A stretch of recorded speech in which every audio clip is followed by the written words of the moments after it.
आज आपण बनवणार आहोत घरच्या घरी अगदी हॉटेलसारखी सुगंधी, मसालेदार आणि तोंडाला पाणी आणणारी चिकन बिर्याणी। प्रत्येक दाण्यातून येणारा मसाल्यांचा स्वाद, ज्युसी चिकनचे पीसेस आणि वरून घातलेला खास बिर्याणी मसाला, एकदम परफेक्ट कॉम्बिनेशन। सगळ्यात खास म्हणजे ही बिर्याणी बनवण्यासाठी तुम्हाला खूप जास्त वेळ किंवा अवघड स्टेप्सची गरज नाही। अगदी सोप्या पद्धतीने घरात उपलब्ध असलेल्या साहित्यामध्ये तुम्ही ही स्वादिष्ट बिर्याणी तयार करू शकता। तर चला रेसिपी बनवायला घेऊया।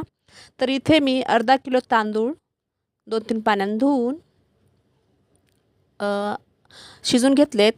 पूर्ण शिजवायचे नाहीत, थोडेसे कच्चेच राहू द्यायचे आणि आता ते आपल्याला साईडला करून घ्यायचे। त्यानंतर इथे गॅसवर कढई ठेवायची आणि तेल टाकायचं। एक पळी तेल टाकून घेतलं मी। यात 2 कांदे मी कापून घेतलेले आहेत।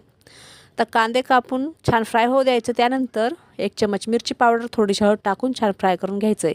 आता या तेलामध्ये जास्त मसाले का नाही टाकले, तर मी चिकनला आधीच अर्धी वाटी दही आणि घरातील बेसिक मसाले, बिर्याणी मसाला लावून मॅरिनेशनसाठी ठेवलं होतं।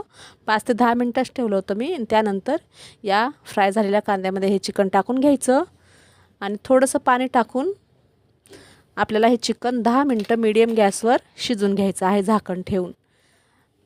तर 10 मिनिटानंतर बघू आपण पुढे काय करायचं आहे। आता याच्यावर मी झाकण ठेवलं आणि 10 मिनिटं मीडियम गॅसवर छान असं हे चिकन शिजून घ्यायचं। बघू शकता छान चिकन शिजलेलं आहे। आता तुम्हाला हे चिकन जर असंच खायचं असेल भाकरी किंवा भातासोबत तर तुम्ही खाऊ शकता।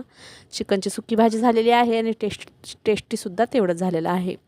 तर आता इथे काय करायचं, थोडंसं याला मिक्स करायचं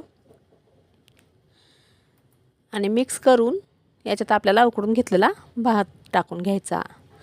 तर मी परत एकदा सांगते, चिकनला मी दही, घरातील बेसिक मसाले, बिर्याणी मसाला, हळद, मीठ, अद्रक लसणाची पेस्ट टाकून 5 ते 10 मिनिटच मॅरिनेशनसाठी ठेवलं होतं। त्यानंतर मी असं चिकन करून घेतलं आणि आता याच्यावर आपल्याला वाफवून घेतलेला भात टाकून घ्यायचा। आता हे मी बासमती तांदूळ घेतलेले आहेत।